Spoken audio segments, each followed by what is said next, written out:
आज की जो हमारी सच्ची कहानी है वह शुरू होती है कि एक लड़का होता है। अब उस लड़के की शादी का दिन आ गया था।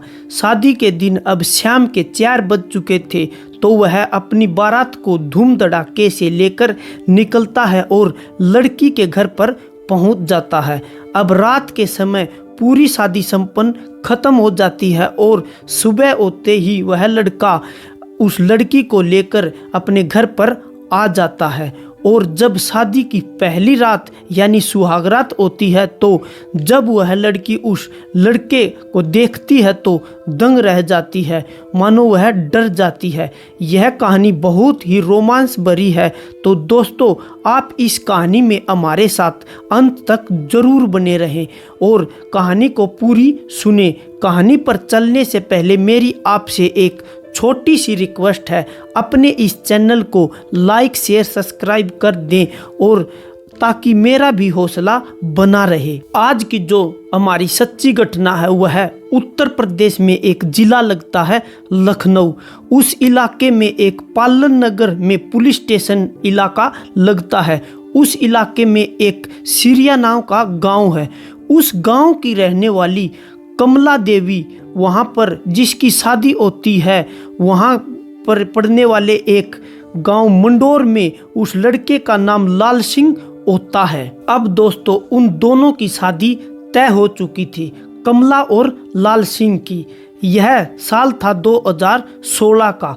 जब शादी तय हुई तो वह दोनों फोन पर बातें करना शुरू कर देते हैं और बातें करते करते एक दूसरे से मिलना भी शुरू कर देते हैं। अब वह बाइक लेकर अलग अलग जगहों पर घूमना भी शुरू करते हैं। अब इसके बाद वह लाल सिंह कमला देवी को कहता है कि हमें घूमते हुए काफ़ी दिन हो गए, चलो कहीं एकांत में कोई होटल या रेस्टोरेंट में अपना पर्सनल समय बिताते हैं। यह सुनकर कमला देवी इस बात के लिए बिल्कुल मना कर देती है और कहती है, देखो शादी से पहले ऐसा मैं कुछ नहीं करूंगी। अब यह सुनकर लाल सिंह सोचता है कि कमला कितनी अच्छी है, कितने अच्छे संस्कारों की है कि यह ऐसी वैसी बातों पर विश्वास नहीं रखती। थोड़े दिन बाद कमला उससे अपने होने वाले पति लाल सिंह से मिलने के लिए जाती है, तो अपने हाथ पर एक टैटू KL नाम का खुदवा लेती है। आगे चलकर यह टैटू की क्या भावना रहने वाली है, यह मैं सब कुछ बताता हूँ। अब ऐसे करते करते थोड़ा समय निकल जाता है और उन दोनों यानी कमला और लाल सिंह की शादी का दिन जो तय किया था वह आता है। लाल सिंह बड़े धूमधाम से कमला के घर पर अपनी बारात लेकर जाता है और उसे ब्याह कर अपने घर पर ले आता है। अब जैसे ही उस रात यानी सुहागरात के दिन कमला उस लाल सिंह अपने पति का इंतजार कर रही थी, तो लाल सिंह उस अपने कमरे में अपनी पत्नी कमला के पास तो आता है, लेकिन आते ही सो जाता है। यह देखकर कमला हैरान हो जाती है और सोचती है कि ऐसा इसे क्या हो गया है। यह शादी से पहले तो बहुत उतावला हो रहा था, लेकिन यह शायद मुझे हो सकता है कि शायद यह ज़्यादा थक गया हो, क्योंकि कल ही तो हमारी शादी थी। अब कमला यह सोचते हुए देखती है कि चलो कोई नहीं, इसे आज तो सो जाने दो, मैं इसे कल कुछ बातें करती हूँ, कल दूसरी रात होगी तो शायद हो सकता है हम अपना पर्सनल समय कल बिता लेंगे। अब दूसरी रात आती है तो वह लाल सिंह कल की तरह ही आता है और आते ही अपने बिस्तर पर सो जाता है। यह देखकर कमला चौकन्ने हो जाती है। वह सोचने पर मजबूर हो जाती है कि इसको ऐसा क्या हो गया है। वह भी अपनी बिस्तर पर लेट जाती है और सो जाती है। ऐसे करते करते 3-4 दिन का समय निकल जाता है।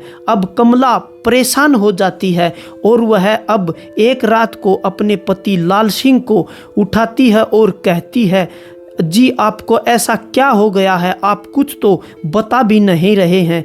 वह कहता है कि देखो कमला, मैं ऐसा कुछ नहीं करना चाहता। तुम अपनी यहाँ घर पर आई हो तो घर का काम काज करो और रात के समय सो सकती हो। अब जैसे ही अगली रात को भी ऐसा होते देख कमला की बेचैनी बढ़ जाती है। वह सोचती है कि आज तो मैं इस राज का पता लगाकर ही रहूंगी कि लाल सिंह मेरी तरफ क्यों नहीं आता।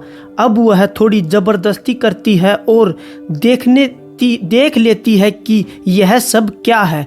तभी उसे पता चलता है कि उसका पति लाल सिंह नामर्द है। वह यह देखकर हैरान हो जाती है और सोचने लगती है कि यह सब उसके साथ क्या हो गया। वह तो सोचती थी कि शादी से पहले उसका पति यह सब करने के लिए कह रहा था, लेकिन आज उसे यह सब उसके साथ क्या हो गया। अब वह सोचती है कि उसका जीवन तो पूरा अभी नू ही पड़ा है, वह कैसे बिताएगी, इस तरह से तो कैसे बाल बच्चे होंगे। अब वह परेशान होती है और रात काफ़ी हो गई थी इसलिए सो जाती है। जैसे ही सुबह होती है वह परिवार वालों के साथ इस बारे में बातचीत करती है तो परिवार वाले भी कहते हैं कि देखो कमला, हमें भी पता है कि लाल सिंह नामर्द है, वह तुम्हारे साथ ऐसा कुछ नहीं कर सकता, लेकिन हम तुम्हें भरोसा दिलाते हैं कि इसे जल्दी ही जल्दी इसका इलाज करा देंगे और यह सब कुछ ठीक हो जाएगा। अब कुछ ही दिनों के बाद जब कमला शादी के बाद अपने मायके जाती है तो जब घर वापिस आने का समय होता है तो वह इस बात को वापिस आने के लिए साफ साफ मना कर देती है। अब दोस्तों, कमला को लेने के लिए लाल सिंह और उसका परिवार उसके घर पर जाता है, लेकिन कमला उन्हें साफ साफ मना कर देती है, इसलिए वह वापिस अपने घर पर आ जाते हैं। अब कमला अपने माता पिता के साथ अपने मायके में ही रहना शुरू कर देती है। धीरे धीरे समय निकलता है तो घर की स्थिति, घर का गुजारा चलना मुश्किल हो गया था, इसलिए कमला भी कुछ काम की तलाश में निकल लेती है। अब उसे एक काम मिल जाता है और वह अपनी दिहाड़ी मजदूरी करने के लिए काम पर जाने लगी। अब काम के दौरान उसकी मुलाकात एक व्यक्ति से होती है जिसका नाम चंद्रपाल होता है। वह भी वहाँ पर कमला के साथ काम पर आता था। अब दोनों के बीच दूरियां कम हो जाती हैं और वह धीरे धीरे बातें करना शुरू कर देते हैं।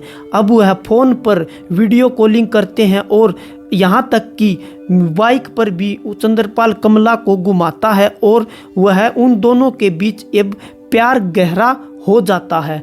अब दोनों होटल और रेस्टोरेंटों में भी जाते हैं और समय बिताने लग जाते हैं।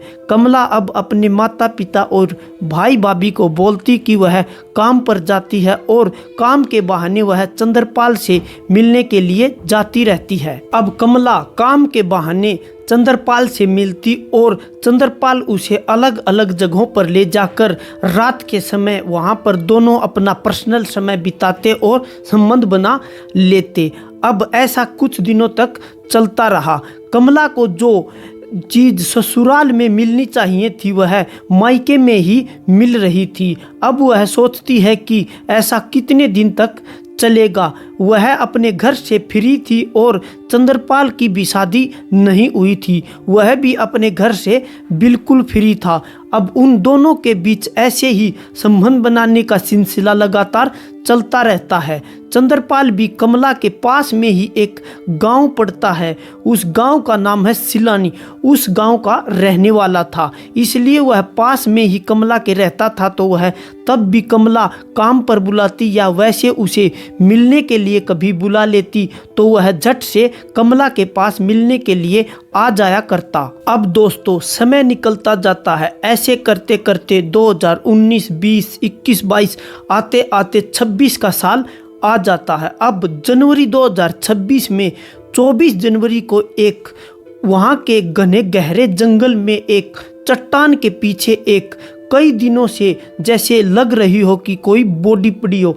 उस बॉडी को देखते ही जब ग्रामीण देखते हैं तो वहाँ पर वह डर जाते हैं, क्योंकि उसकी हालत ऐसी हो गई थी कि उसकी पहचान करना मुश्किल था। अब ग्रामीण पुलिस को बुलाते हैं तो एसपी साहब खुद वहाँ पर आते हैं और अपनी पुलिस टीम के द्वारा जांच में पता करते हैं तो उस बॉडी पर कुछ भी दिखाई नहीं दे रहा था।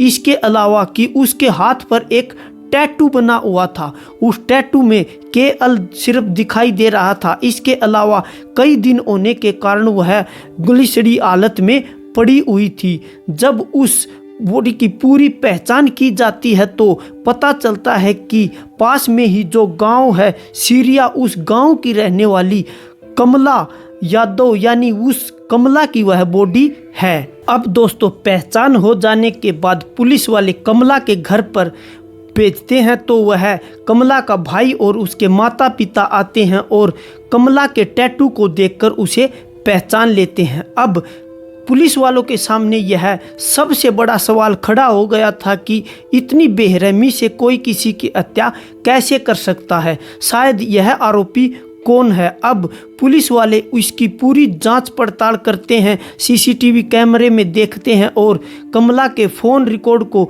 निकालते हैं और अपनी पूरी जांच करते हैं तो फ़ोन रिकॉर्ड के माध्यम से पता चलता है कि कमला की बात सबसे ज़्यादा एक चंद्रपाल नाम के व्यक्ति से होती थी। कमला की शादी आज से 10 साल पहले किसी दूसरे व्यक्ति से हुई थी, लेकिन वह उस व्यक्ति को छोड़कर अपने घर पर ही मायके में ही अपने माता पिता के साथ रहती थी। यह सब पूरी रिकॉर्ड निकलने के बाद अब पुलिस वाले चंद्रपाल के फ़ोन पर फ़ोन मिलाते हैं तो उसका फ़ोन नहीं लगता। अब वह चंद्रपाल के घर पर फ़ोन की लोकेशन के तहत जाते हैं तो चंद्रपाल को गिरफ्तार कर लेते हैं। अब पुलिस वाले चंद्रपाल से जब आसान तरीके से पूछताछ करते हैं तो चंद्रपाल साफ मना कर देता है कि साहब मैं कमला को नहीं जानता। लेकिन चंद्रपाल पर पुलिस वालों का शक गहरा हुआ था, इसलिए अब चंद्रपाल से सख्ती से पूछताछ की जाती है। चंद्रपाल सब कबूल कर लेता है और कहता है कि साहब हम पिछले 8 या 9 साल से रिलेशन या रिश्ते में थे, लेकिन अब कमला का रुख कहीं और पर था, उसका दिमाग कहीं और लगा हुआ था, उसका मन मेरी तरफ बिल्कुल भी नहीं था, क्योंकि जब आजकल मैं जब भी उसके पास फ़ोन करता तो उसका फ़ोन दूसरी तरफ से बिजी आता था। अब मैं जब उससे पूछता तो वह कहती मैं अपनी बड़ी बहन या अपने भाई या रिश्तेदारों से बातें करती हूँ। अब चंद्रपाल को इस बात का डाउट हो गया था कि कमला उसे छोड़कर कहीं और किसी से बातें करती है। अब आगे चलकर चंद्रपाल बताता है कि वह सोचने लगा कि मैं करूं तो क्या करूं, क्योंकि वह कमला को कई बार समझा चुका था लेकिन कमला नहीं मान रही थी। अब एक दिन आता है 15 जनवरी 2026। अब चंद्रपाल कमला को बहला फुसला कर काम के बहाने बुला लेता है और कहता है कि देखो कमला, मेरा घूमने का मन कर रहा है, इसलिए तुम मेरे साथ चलो। अब कमला भी मान जाती है और वह चंद्रपाल के साथ बाइक पर बैठकर चली जाती है। अब वह उस जंगल में एक डैम बना हुआ था, वहाँ पर एक चट्टान थी, उस चट्टान के पीछे जाते हैं और वह दोनों आपस में संबंध बनाने लग जाते हैं। इसके बाद जब उनकी पूरी संतुष्टि हो जाती है तो चंद्रपाल वहीं बैठकर अपने बैग थैले से एक शराब की बोतल निकालता है और शराब पी लेता है। अब शराब के नशे में वह कमला से बातें करते हुए कहता है कि देखो कमला, सच सच बताना, तुम पिछले 5-6 महीनों से मुझे काफ़ी बिजी लग रही हो, मुझे शक है कि तुम किसी और से बातें करती हो, सच बता दो कि तुम्हारे कितने बॉयफ्रेंड हैं। अब कमला यह सुनते ही कहती है कि मेरा कोई भी बॉयफ्रेंड नहीं है, मैं तुम्ही से प्यार करती हूँ। अब चंद्रपाल कहता है ठीक है कमला, मैं तुम्हारी बात मान लेता हूँ कि तुम मुझसे ही प्यार करती हो, ठीक है तो चलो आज ही हम दोनों शादी कर लेते हैं। यह सुनकर कमला जब शादी की बात सुनती है तो कमला मना कर देती है, कहती है कि देखो चंद्रपाल, शादी से मेरा मन बिल्कुल भी उठ चुका है। मैं अब अपने माता पिता और भाई भाभी के पास रहती हूँ और मैं पहले ही शादीशुदा हूँ, इसलिए दूसरी शादी नहीं कर सकती। अब चंद्रपाल ने शराब अधिक पी रखी थी। वह फिर से उसी बात को दोहराता है और कहता है, तुम मुझसे शादी इसलिए नहीं करना चाहती कि तुमने कोई और ढूंढ लिया है। अब कमला और चंद्रपाल के बीच ऐसे बहस शुरू हो जाती है। बहस में अब चंद्रपाल कमला के गले को दबा देता है और उसे नीचे गिरा देता है और नीचे गिराने के बाद कमला बेहोश हो जाती है। बेहोश होने के बाद चंद्रपाल गुस्से में उसे मार देता है। अब चंद्रपाल इस बात को कन्फर्म करता है कि वह जिंदा या मर गई। अब चंद्रपाल यह देखता है कि कमला इस दुनिया में नहीं रही तो वह उसे 10-20 मीटर घसीटता है और पास में ही बने एक गड्ढे के पास ले जाता है और उसमें डालकर उसके पत्थरों से ढक देता है। वह गड्ढा भी एक चट्टान के ठीक पीछे था। अब इस पूरी घटना को अंजाम देने के बाद चंद्रपाल कमला के फ़ोन को ले जाता है और वहां से जल्दी भाग जाता है। अब वह घर पर जाकर कमला के फ़ोन को तोड़कर फेंक देता है और अपने फ़ोन को अपने पास रख लेता है। अब वह सोचता है कि किसी को इस बारे में पता नहीं चल पाएगा, लेकिन ऐसे करते हुए लगभग 9 से 10 दिन का समय बीत जाता है। तारीख आती है 25 जनवरी को, जब एक ग्रामीण वहां पर टहल रहा था तो उसे वहां पर कुछ बदबू सूंघने के लिए मिलती है। अब उसे शक होता है कि यहाँ पर कुछ है। जब वह पास में जाकर देखता है तो वहाँ पर देखता है कि वहाँ पर कोई बॉडी पड़ी हुई है। अब वह डर जाता है और बाकी के ग्रामीणों को वहाँ इकट्ठा कर लेता है। पुलिस के आने के बाद सब इस बात का खुलासा होता है और पुलिस अब सबूतों के आधार पर, अपनी जांच के आधार पर चंद्रपाल को गिरफ्तार कर लेती है और उसे ताउम्र सज़ा, कोर्ट के द्वारा ताउम्र सज़ा सुनाई जाती है। दोस्तों, आपको यह घटना कैसी लगी आप कमेंट बॉक्स में ज़रूर बताना और साथ ही यह भी बताना कि आप यह कहानी कहां से देख और सुन रहे हैं। जो भी कमेंट करेगा अगले वीडियो में उसका नाम ज़रूर लिया जाएगा, इसलिए आप हमारे साथ ज़्यादा से ज़्यादा जुड़कर कमेंट करें। और जहां भी हो, अपना इस कहानी को सुनाने का उद्देश्य किसी की भावनाओं को ठेस पहुंचाना नहीं, किसी को परेशान करना नहीं, बल्कि सभी को सुरक्षित और जागरूक करना है। अब जहां भी रहें अपना सुरक्षित रहें, अपना और अपनों का ख्याल रखें। फिर मिलते हैं अगली इस एक वीडियो के माध्यम से। जब तक के लिए आपसे विदा लेते हैं। जय भारत, जय हिंद।